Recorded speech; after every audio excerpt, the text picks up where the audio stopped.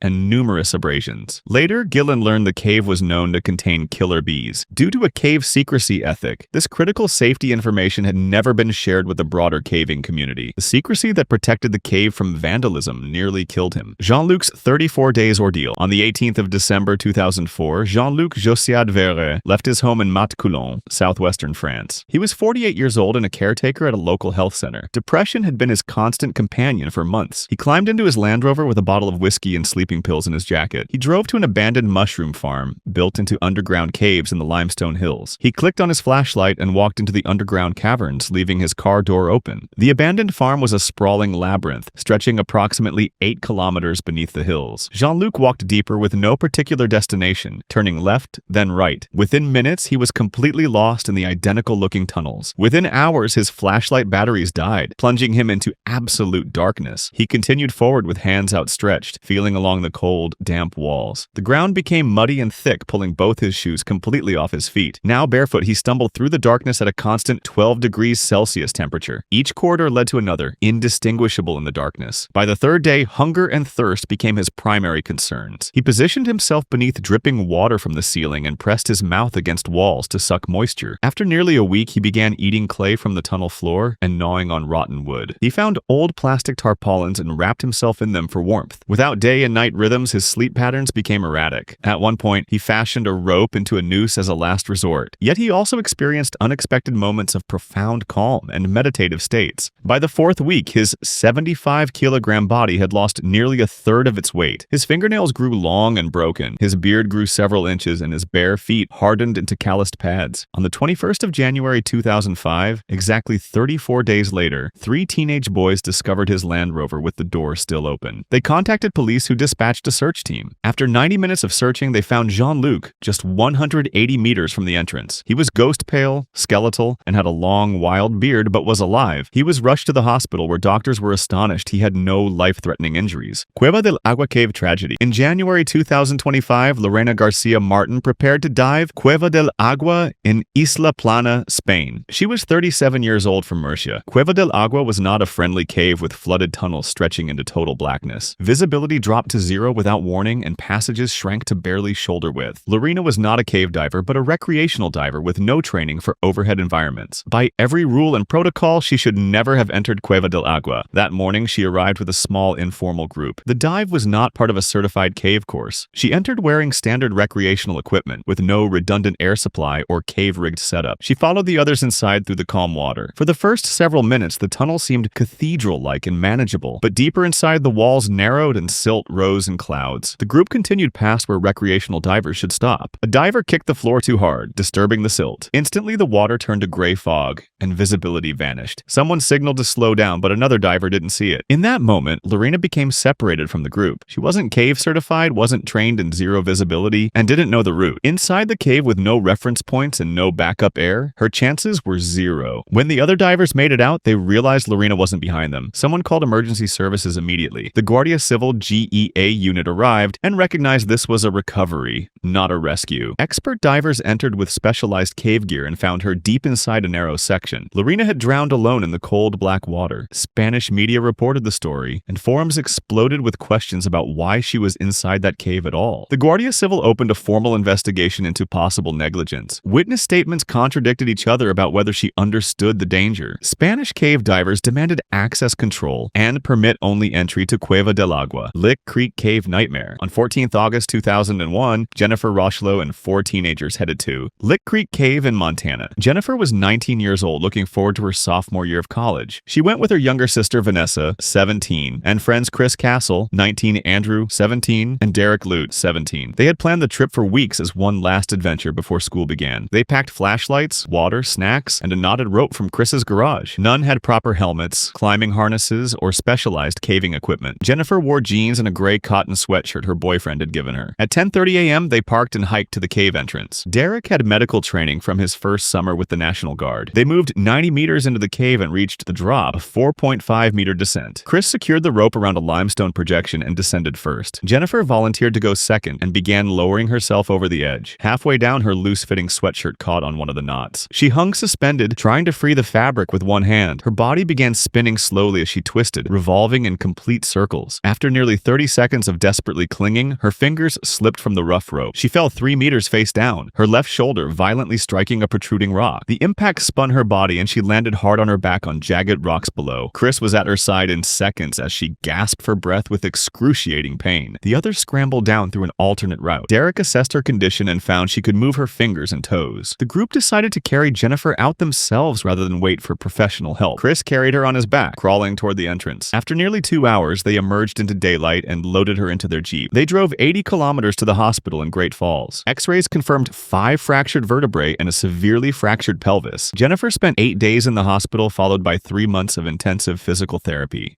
Tank Cave Tragedy. On the 30th of November 2025, Gary Gibson prepared to dive Tank Cave in South Australia. He was 65 years old and a veteran Victorian cave diver. Tank Cave was one of the most dangerous underwater mazes on Earth, with 7 kilometers of submerged tunnels. Gary wasn't reckless but calm, competent, and methodical. He had dived Tank Cave before and knew its rules. That morning, 2 close diving partners joined him. They spent the previous evening discussing the dive plan and a rendezvous point procedure. Just after 9 a.m., they suited up and descended into the darkness. Around 10 a.m., they reached a restriction that only 1 diver at a time could attempt. The first 2 divers squeezed through successfully. Gary approached and exhaled to reduce his profile but felt resistance. His chest brushed limestone and his tank scraped. He tried again more carefully but felt the rock closing in. Gary made the decision to turn back rather than risk getting stuck. The team acknowledged and Gary would meet them at the rendezvous point 150 meters behind. He began retreating through the tunnel system alone with his torch beam lighting the way. Somewhere on his way back, something changed. The world around him likely clouded into a silt out. The limestone walls vanished into gray haze. Back at the restriction, his 2 partners completed their turnaround and headed to the rendezvous point. When they arrived, Gary wasn't there. They swam back and saw a faint glow in the murky distance. When they reached the light, Gary was floating motionless, unmoving, not breathing. They couldn't revive him and had no choice but to surface and call for help. By Monday morning, 10 expert divers, including Dr. Richard Harris, arrived. The recovery mission took 3 separate dives through freezing water and zero visibility tunnels. Around 3:30 p.m. Monday, Gary's body was brought to the surface after 24 24 hours of effort. Police confirmed there was no entanglement, equipment failure, or rock collapse. Gary simply didn't make it back. The Organ Cave. On 4th October 1982, 8 teenagers stood at the lips entrance of Organ Cave in West Virginia. Organ Cave stretched over 45 miles through limestone beneath Greenbrier County. The group entered on Sunday afternoon planning to explore Hell's Fissure, then return. After exploring, they turned back and wandered into an area known as the Maze. Deep in the maze, their flashlights began to fail one by one. Batteries died and bulbs went dark. Out of 8 people, only 2 flashlights still functioned with no backup lights. The 2 with working flashlights decided to find help while the other 6 stayed put. The pair navigated through the cave system and settled near a cave register in the Hanley room to wait. Back in the maze, the remaining 6 kept 1 cigarette lighter working for minimal light. The cave temperature remained in the low to mid-50s degrees Fahrenheit, becoming dangerously cold. One member was diabetic and his blood sugar levels began to drop without food. He grew increasingly woozy as hours passed. Time lost all meaning in absolute darkness. Sunday evening, family members realized the teenagers hadn't emerged and summoned help. Jerry Kyle and 2 volunteers entered the cave to search. They reached the maze and found the 6 huddled together in the passage. The diabetic member was woozy but able to walk with assistance. All 6 were hypothermic but mobile after hours in the cold. Once the 6 were safely out, additional volunteers assembled to find the remaining 2. 4 rescuers searched from the lips area while 4 entered through the commercial entrance. The second team found the 2 teenagers in the Hanley room area. They had spent the entire night underground suffering from severe hypothermia. In desperation, they had burned the cave register for brief moments of heat and light. They emerged around 10 a.m. Monday morning, approximately 24 hours after entering. All 8 survived,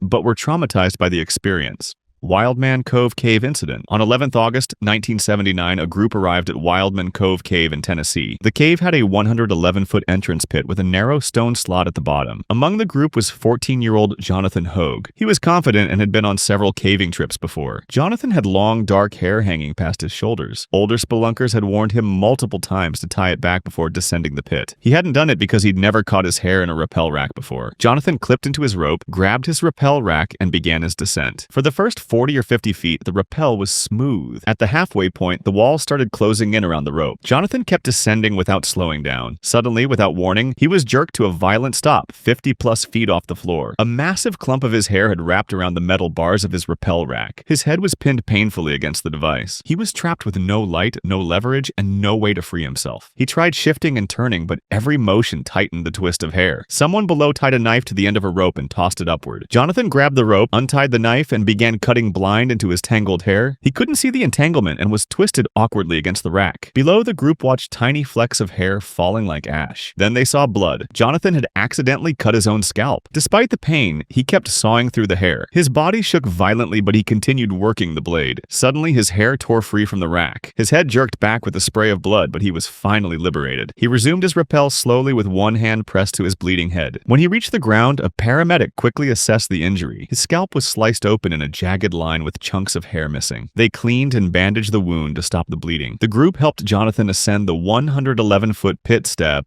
by slow step. He emerged into daylight and was taken for medical treatment. A Still County Cave Incident. On January 1st, 2003, Philip Brown and companions arrived at a small cave in Estill County, Kentucky. The entrance was a crack measuring just 12 inches by 16 inches, barely wider than a person's shoulders. They squeezed through and navigated a chimney traverse over a 10-foot pit. Beyond that came a keyhole passage leading to the top of a 30-foot pit. Brown was approximately 40 feet inside the cave when something went wrong. He fell 30 feet down the pit and slammed into the floor below. His right lower leg suffered a compound fracture with bone piercing through skin. His hand was lacerated and his light was destroyed, plunging him into absolute darkness. His companions heard the fall and his cries of pain. They realized Brown couldn't climb out and went for help. Brown specifically asked them to contact a cave rescue team. That request was lost in communication, and the local fire department was dispatched instead. The firefighters squeezed through the entrance and reached the pit, but lacked cave rescue training. They dropped cotton blankets down to Brown for warmth. Water dripped continuously into the pit and soaked the blankets, making him colder. After realizing they needed specialized help, they called the Jessamine County Fire Department 50 miles away. Rescuers Chad Greathouse and Mark Traylor arrived with cave rescue equipment. By then, Brown had been at the bottom for approximately 5 hours. They rappelled down and found the compound fracture and hypothermia setting in. They bandaged his hand and stabilized the leg with a splint. They built a heat tent using a space blanket and carbide lamp to warm him. Surface crews rigged a haul system with rope and pulleys. Greathouse attached himself and Brown to the haul line, and they were lifted up the 30-foot shaft. shaft. They navigated through the keyhole passage, over the chimney traverse, and through the entrance squeeze. Brown emerged into winter air and was placed in a litter. He was transported to the hospital for surgery and treatment.